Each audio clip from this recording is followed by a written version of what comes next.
What is up, Rad Potential YouTube? I'm Mr. Rad. Welcome to today's video. I have been grinding on the rally car, both literally and figuratively, trying to get this thing ready for Over Mountain Rally very, very soon, literally a week and some change away. So, we've got to do, in this video, exhaust. This is the new to the Dodge Colt, but not new to the planet header. So, this is a rotary truck header. We're going to modify this to fit on there so we have an exhaust. Then I've got to take this FC RX-7 oil cooler, somehow get the original FC RX-7 line off of it because it's, well, let's just say Mother Nature has bonded these two parts for a long time. So we got to get that off. Then we have to mount this oil cooler.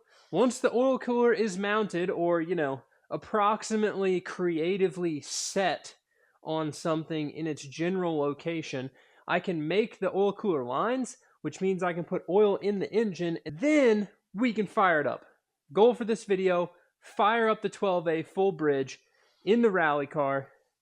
We're not even going to be close to done, but I want to hear it make noise, and we're going to cross off a lot of boxes on the way to, you know, starting the rally car for the first time with a rotary engine, even though we just rallied it with a piston engine like a week ago, and it blew up.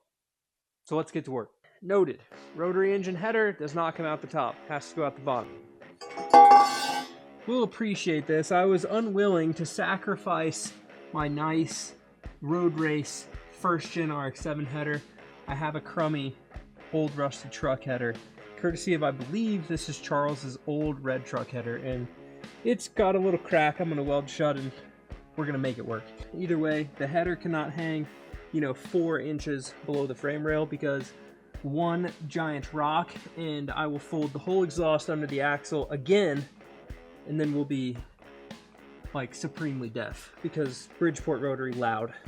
So y'all can see, like here, this whole, you know, vicinity needs to be up there. So I think what we're gonna end up doing is I'm gonna cut both of them off. We'll make sure that one runner fits perfect, and then I'll just make the other one work. Ought to just run it like that. Really make everybody mad. So of course it's never just bolt right in easy. So the truck header, I've shortened it, actually hits my steering idler arm right here. So I'm gonna actually cut the truck header off up here, and then I'm gonna angle that lower, angle the front rotor runner up so that way it clears the steering. It only needs about like ½ an inch or so, and I have room under this bin. And then since that front rotor runner is ultimately going to be the one that I'm going to have to effectively like rebuild the entire runner, the rear rotor runner looks mint. That's when I'm just going to re-weld that back together and then connect the 2 points that are left open from the front runner. Unfortunately, I don't have what Racing Beat uses for their header as far as material here. So this looks just like some super thick wall mild steel, and it's beefy, guys. So I've got some stainless 2-inch straight here. I'd rather use the stainless just because it's going to be tougher than if I weld some mild steel in there, especially with the amount of heat that the rally car is going to generate. So we're just going to roll with make something happen. That's the goal. Make it happen. It'll work. We'll be fine. Might lose 0.5 horsepower. All right, guys, a little bit of cutting and grinding. Check out that pitman arm. Bam. Look at that. Daylight right there. So now I just got to connect this to this. Mint. All right, so I know I've said this a bajillion times, and I'm getting better at fabricating here. So on this section where I've got like these 2 pipes are super close together, if you were a pro fabricator, would you obviously not have this joint here? Probably weld the 2 tubes completely around separately, and then you put the tubes together further away. Or like what I'm thinking I'm gonna do, because of just the space constraint, is I'm gonna weld this, which is effectively gonna weld this tube to these at the joint. I'm gonna grind that down a little bit and then put the second piece, you know, in here as best I can, and then just kind of weld that whole vicinity around the, I guess, joint or coupler, whatever you want to call this, where the tubes meet. So Fortunately, with shortening this, I have a good bit of their actual like super thick wall material left over. So this piece is gonna fit in here, and then I'm gonna cut a little sliver out of this last piece to slide in there and then weld that all the way around. This area I can reach all sides, so I'm not too worried about it. It's just this one little spot here. Comment below. Tell me how you would do that without, you know, I think in my situation this is probably the best bet, but I want to hear in the comments from the pros or the non-pros, those that are also really good critical thinkers and engineers. Boom diggity, header is done. Plenty of clearance, I think. Yeah, plenty of clearance. I like, you know, jammed it. I'm like, oh crap, did it hit? So this thing actually, it doesn't even really hit the steering stop because of the knuckle and the control arm being extended and a few different, you know, creative suspension mods within the rules. The ball joint actually hits the control arm by the knuckle. So the steering limiters that are here in the center on the K-member don't actually do anything. They're just extra weight. I guess I could have cut them off. Next on the list, because the header is now done, I'm not gonna connect this to the rest of the exhaust until I get the phone call from the drive shaft guy that says the drive shaft is done. If the drive shaft does not get done on time, then I need to be able to put this back with the 4-cylinder. So I want to reuse the same flange, so I'd have to cut the flange off the other one. Literally, I've got to make up the distance from here to here. Super easy. I like this flange because it doesn't require a gasket. It's like a compression fit style. Super mint for rotaries as well, because heat destroys gaskets. Next on the list is getting this bolt out of this oil cooler without cracking the aluminum. So I've been soaking this thing with some fluid film. We got my grandpa's trusty 1/2-inch drive S&K ratchet, super long. Short story, my grandpa, whenever he was young, he worked at a Chevrolet dealership. So this would have been when he was 16, and he marked all of his tools with these little 4 hash marks on it. So if you think about that, this ratchet is like older than 4 of me combined. But it's a good old ratchet. I'm sure it's popped a good bit of rusty bolts loose, so it's probably in our best interest to use it. Oh.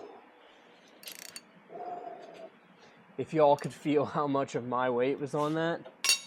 Holy jeepers. So one of the things with these oil coolers is you can get like the 18 millimeter to -10 adapters. So I think Monster Tricks sells like a stainless one, or you can buy a aluminum one, and you put that in here with the crush washer. Looks like this is not cracked, and then I can run -10 AN lines to the engine.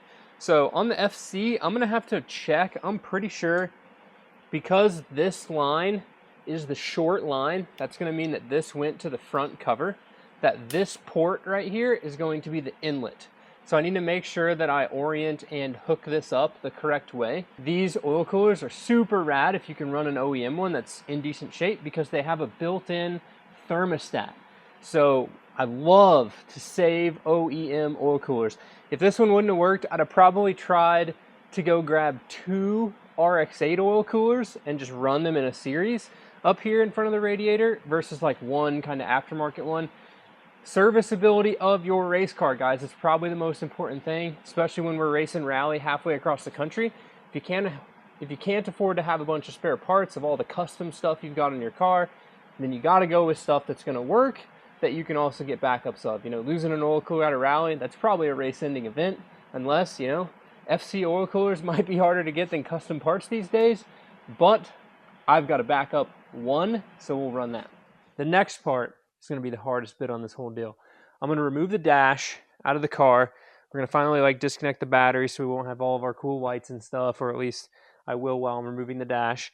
And then I got to science out this whole clutch assembly. So I think it's going to work to flip the rod upside down and mount the clutch, but I'm hoping that I don't have to reverse mount it and put the clutch master cylinder under the dash. That would just be a royal pain in my ash. So we're going to hopefully put it somewhere in this vicinity, ideally not where the oil filter is, so that everything, you know, works and whatnot. So the one other thing I got to do is we've got to hook the fuel pumps back up with the oil pressure kill switch. So I've got, you know, that's one of many wiring changes I have to make on the car. So we've got to basically like, not quite rewire it, but you know, this is like a redo. This is like rebuilding the rally car mid-season in between events. Rock on. I'm pumped. Let's get the dash out. It's always fun when you put your car together with the windshield out and then you realize like, hey, some of this stuff is a pain in the butt to get to once the windshield's back in. Like these screws right here. Fortunately, there's only 2 of them here.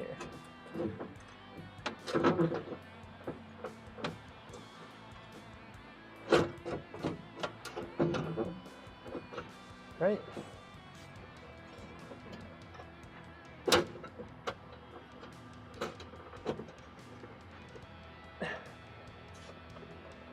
Oh my gosh. Ow! Okay. Dashboard removed. We've got a huge furthering on the clutch side of things, guys. So this arm right here is the clutch pull arm from the Colt. So the pedal moves down, the arm pivots back, you hook the cable on here, and it pulls the clutch cable, right? Well, I took it off. Notice the pattern right there. It's square on 2 sides, which means that I can rotate this upside down. So if I put it on backwards, now this is down, when I push the clutch pedal, it's going to push forwards. So then I can push the hydraulic clutch. The thing I need to measure now is to make sure that this is long enough that I have enough throw to disengage the hydraulic clutch of the RX-7. So where we're going to start is I've got a hydraulic master cylinder, and we're going to go ahead and I'm going to push this down and measure the depth that this piston can move, and then just make sure that I have that much throw on my clutch pedal. Ideally, I can simply take this plate right here and weld a piece of metal to the end of it, draw a hole through it, and then that will effectively push the clutch master, and I'll have a hydraulic clutch. Fortunately, on the car, where this lines up is this was the clutch cable exit, so I can still leave this here. Pretty stoked for that if I ever want to never go back to a Colt stuff. The master cylinder is going to live somewhere right in here, this flat vicinity area, above the column though, and below the brake master. So I'll probably have to trim off some of these pinch welds and stuff here, but that master cylinder can sit right there. So it should be very serviceable, and I'm stoked for that. About 1 inch and some change. So I need that to move 1 inch. All right, guys, so if you look down there, I now have the clutch slave cylinder mounted to the firewall. You can see some custom creativeness that I had to do to get in there. In addition, I have built the new clutch arm. So this piece right here bolts on to the clutch lever itself, and then this is going to rotate under. I welded this tab on here, as you can see, very custom, great Mr. Rad MIG welds. So welded that on there. I straightened this out a bit. Where that arm goes right there, you can see how it lines up perfectly with the slave cylinder. What I've also grabbed is, this is a push rod from a regular old RX-7. This is actually the one from the Mouse, which is my first RX-7, and that's where this engine came from. So what I gotta do now is put this in there, but we're gonna save that for the next video. I think it's gonna be close to the right length. I need to finish weld that little piece out. Doesn't matter if I get this hooked up or not, because I actually ordered the wrong size fitting for the clutch master cylinder. I needed a -4 conversion fitting instead of the -3 one that I actually had here. So rather inconvenient. Got another one coming. We'll get a -4 fitting on there. I've been running these stainless braided lines for basically as much as I possibly can now on just about everything. So soft lines, you know, in theory, guys, the soft line's going to have a little bit more flex than a hard, like, zinc line or even an aluminum line or whatever for brakes and stuff. But for the rally car, the whole car is plumbed with -4 AN stainless braided brake lines all the way from the front to the back. The brakes feel great. Now, the Radix 7 still maintains a lot of its like factory steel Mazda lines, which is fine. But I feel like for the clutch system here, it needs to go from this point to this point. There's the master. You can see a little bit crooked, but it'll be okay. That's the fitting that doesn't work. So you've got to be careful too. And I might end up switching this master cylinder out for another one. An SA 1980-1979 has coarse threaded brake lines. So they're 10 by 1.0. Your later model cars, like an 81, your FB, right, has fine thread brake line, which is like 10 by 1.5 or something like that. So there's more threads on the fine thread, which is I think the 1.5. Either way, coarse versus fine. So this master cylinder is one I had laying around. It's coarse thread. The slave cylinder is a new one that I bought because the one that I had laying around was actually pretty crusty. So it's fine thread. So it's a nightmare. But I'm gonna probably ought to just order a fine threaded master cylinder. Anyways, in other news, let me show you a few other things. This will be documented in the next video as far as finishing it and building it, but I have started on my core support.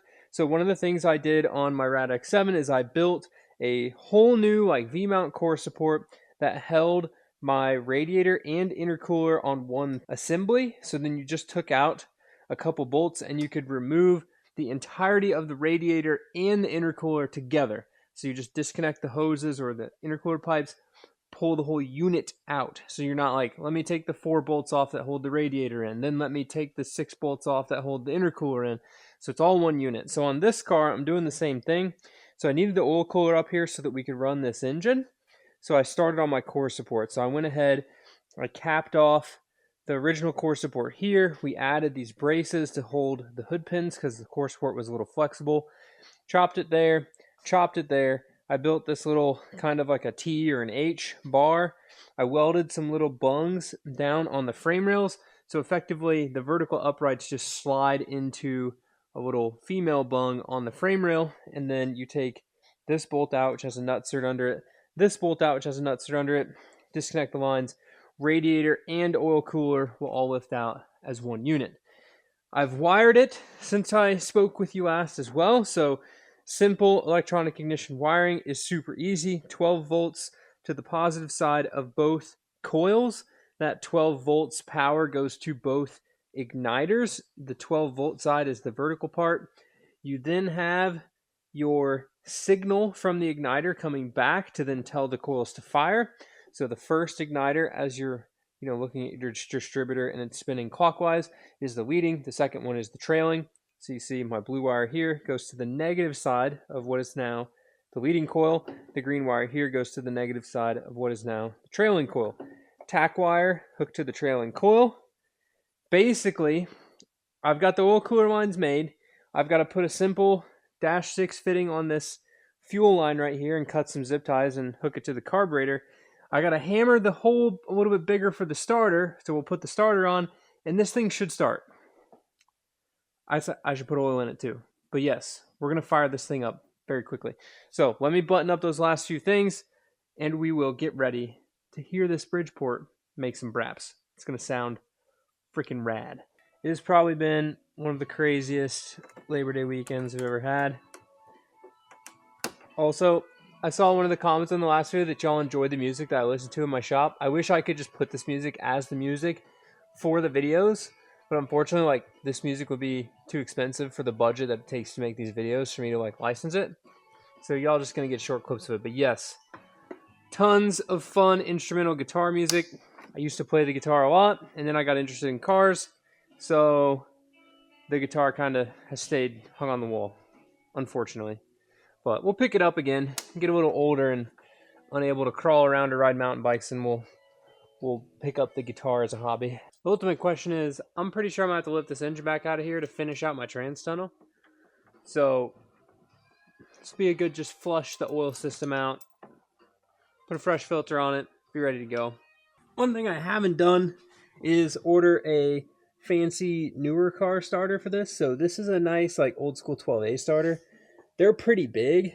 The trick of the trade for these old school stuff, if you're NA, if you order a Series 5 FC starter, they're really fast cranking, and they're also a lot smaller in diameter than the old school stuff, and it'll bolt on to your NA transmission for the old schools.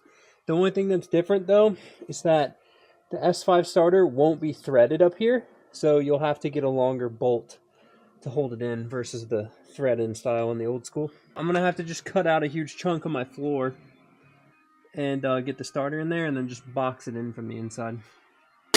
This sucks. Okay.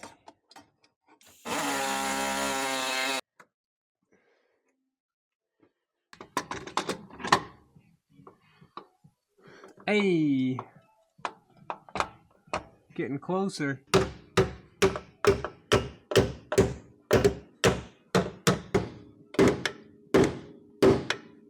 So I'm ready to fire this thing up, I guess, or at least crank it a bit, make sure we got oil pressure, make sure it cranks. I know the engine's not locked up. Probably ought to take the unbolted fan off the front before that goes flying and probably hits my nicely painted Radix 7 over there. Somebody remind me in the comments to crimp the blade connectors for the igniters a little tighter. They're just a little loose. Loose as in they might fly off if we hit a big jump. Okay, I'm gonna hook the battery up and we're gonna crank it. In theory, the car shouldn't burn down when I turn this on. Tack moved. Lights turned on. Ignition. Tack moved again, so that means the coils are getting power. We got cargo lights, so we can at least see what's going on. Oh, this is gonna be freaking loud. Open header.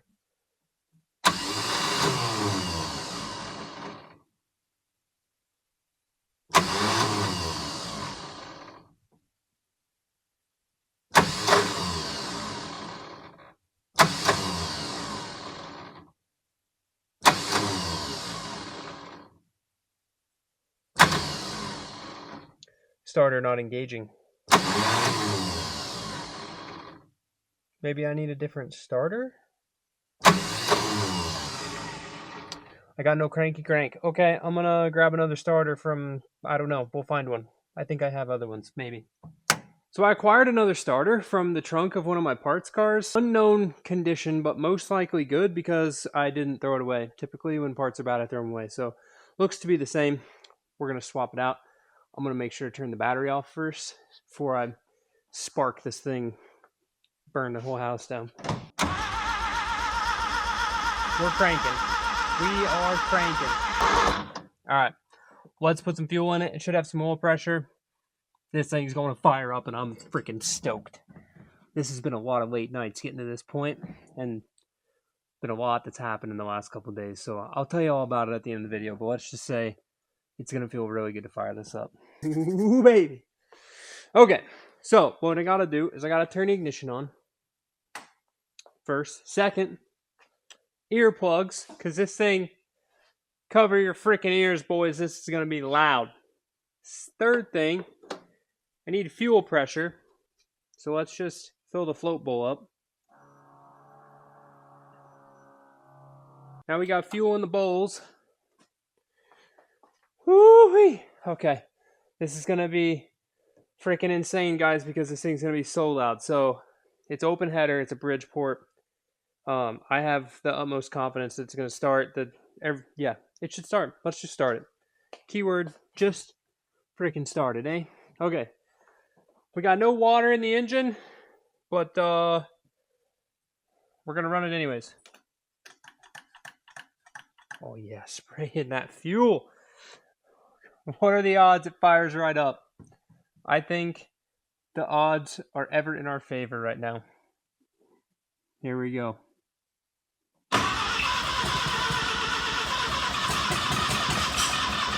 Spark plugs are good and tight. Yeah, that's L for love, L for leading. Okay. It's gonna run. I can smell it.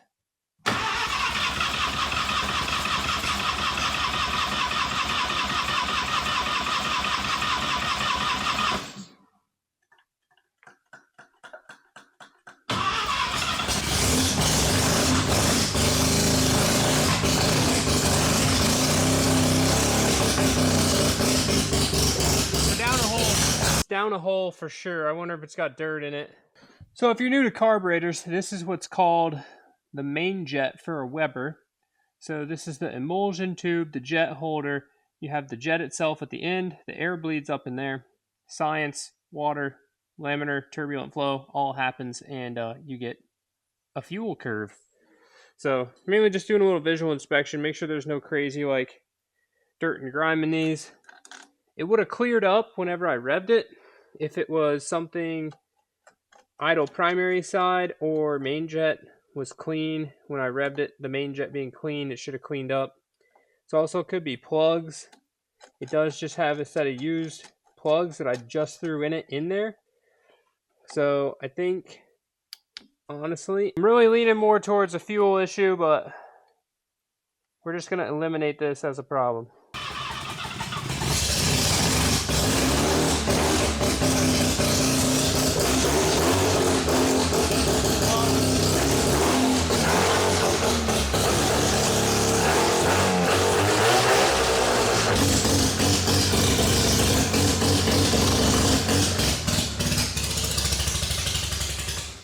Also, I figured out why it's not running. I have a vacuum leak because I don't have the booster port hooked up. Give me a second. We're going to enjoy more braps here in a second.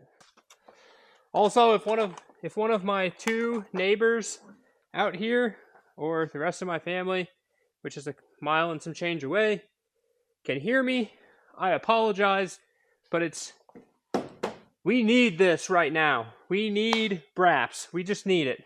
I'm feeling down. We need some braps. All right. It didn't look like it was spraying fuel, so I'm going to vice grip those. Here, we'll give you guys another view here, you know, instead of y'all just sitting on the roof the whole time. So right here, this is where the Colt oil pressure was turning on my fuel pump. So if I touch these together, fuel pumps come on. So I have to rewire and just move the wires and run them back over here where I'm going to have a little, you know, off the factory oil pressure sensor, and we'll tee it in for a future video. We'll figure it out. But anyways, I got to clamp those together so this thing will run longer than like 4 seconds. So let's do that really quick. We're going to use a creatively hung vice grip, okay? I'm going to hang this to where it doesn't short out on anything. Nailed it. And we get to enjoy more braps without a vacuum leak and a fresh set of plugs. Listen to this thing fire right up.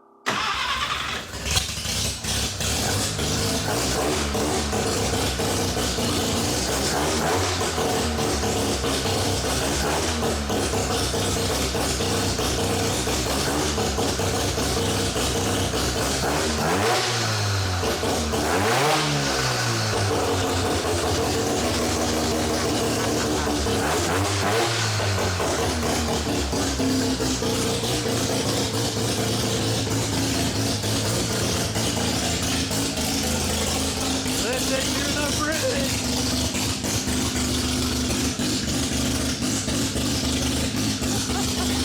It's completely blowing out the microphone, but that's okay. Let's freaking go! Alright guys, that's how to rotary swap your Dodge Colt. Literally, it hasn't even been a week since we got back from the rally. I guess it has been 1 week since we got back from the rally. Woo! I'm so pumped that this thing just sounds exactly like the moment I took it out of my old car, because honestly, if it didn't, we'd had a bunch of frickin' work we'd need to do before the next rally. So I'm confident the thing's gonna rip. It sounds just like it did before. I'm honestly stoked that this Holly Red fuel pump isn't overpowering the Weber. So they kind of are pretty temperamental and picky about how much fuel pressure you send these things. So we'll see if that's, you know, happy-go-lucky, ready to rip. But I can also throw a fuel pressure regulator on it if we need to. Some wiring stuff to tidy up. Obviously, the car is a complete nightmare right now. Tools, screws, parts, bolts, nuts are literally everywhere. But it runs. Starts and runs. We don't have drive yet. We still need a drive shaft and the clutch, a shifter for safety reasons, a trans tunnel, cooling system, or at least finish the rest of it. No oil leaks though. That's a pretty big win. You know, usually if there's no oil under your rotary, there's no oil in it. So I am going to drill a hole in the drain plug and safety wire it so it can't come out. We learned our lesson. Every drain plug ever will be safety wired from now on. Not having that happen again. But, whew, talk about just a weight lifted off my shoulders, guys. So this is basically going to be the end of this video. I'm going to ramble a little bit here about some few things that are going on. In the meantime, y'all are sitting on top of the Turbo RX-8. Trust me, we're still doing the Turbo RX-8. I got to finish the Rotary rally car because we have the last rally of the year coming up, so we got to do that. Currently, I've got intercooler piping. I've got the turbo is going to go to my Fabricator guy so I can weld a V-band on the back instead of the stupid eBay 4-bolt flange thing, because I have an eBay turbo It's around here somewhere. So that's going on here, just like we planned. We'll pick up right where we left off, right when we get back from the rally, which is in a week. Literally, we have we have single-digit days left to finish the rally car. So I got a bunch of parts coming for the rally car to be able to, button it up this week, like a new radiator and et cetera, et cetera. Anyways, we got all that going on. The black FD behind me, got to somewhat apologize to Richard, which I don't know if he watches all the videos, but we had to kind of slide the moving projects around because I broke my car. So we're fixing that. This will come right up. Everything's here pretty much, aside from maybe a couple weird turbo fittings or something, to finish this. So that'll be coming up as soon as the Turbo RX-8 is done. In addition, this is, just got to tell y'all because things are a little bit crazy right now for me and my family. We had one of my dear family members pass away pretty unexpectedly this week. So getting this thing running, it just feels good. The Labor Day weekend was awesome until, the end. So definitely send some thoughts and prayers, our way to the family, and just it's going to be a rough next couple weeks, especially getting the car built, going to the rally, doing the whole, funeral stuff. So just, wish us luck. We're going to get it. This is a good win right here tonight. Coming off of a pretty stressful day. So with that, thank you guys so much for watching the videos. Thank you guys so much for everything that you guys do, motivating me and pushing me to keep doing this stuff. Keep racing rally. We're going to keep building cool rotary cars, and we're just going to keep being rad. And in addition, live a life you don't need a vacation from, and make sure to tell your friends, your family, the people you hold most dear, you love them, because you never know when you might say that for the last time. So with that, see you in the next one. Keep it rad. Peace. Oh, I'm so glad this runs. Get fired up. Get fired up. Had to go hit some golf balls out into the woods today. Just, memories come in waves, guys. Memories come in waves. And I drove the Radix 7. Also, my stupid catch can keeps filling up literally instantly. I don't know why. I've vented the engine in 2 places. So if you're a turbo rotary guru and you watched all the way to the very last second of this video, do I need a baffle plate in my oil pan? Is my radium catch can not venti enough for the rotary? I don't know. Who knows? Figure it out. Peace, guys.